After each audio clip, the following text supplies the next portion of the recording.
قشلاقک من بوی چپاتی دارد، شیرینی توتی دارد.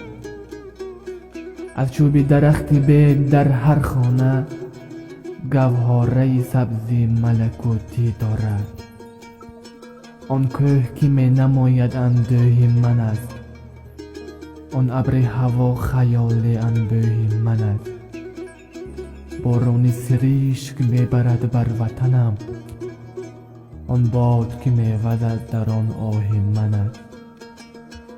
آه وطنم، جان وطنم، جان وطنم.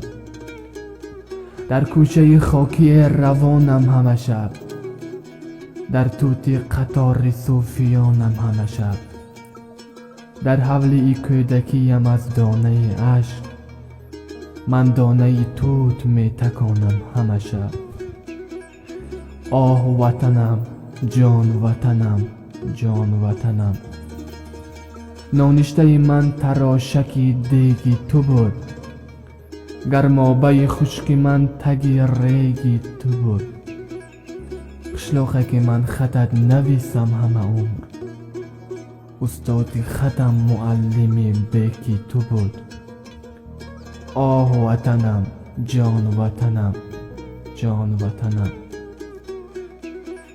کو روزی دوباره دیدن معلوایم، بگشودن قلف خانه تنهایم.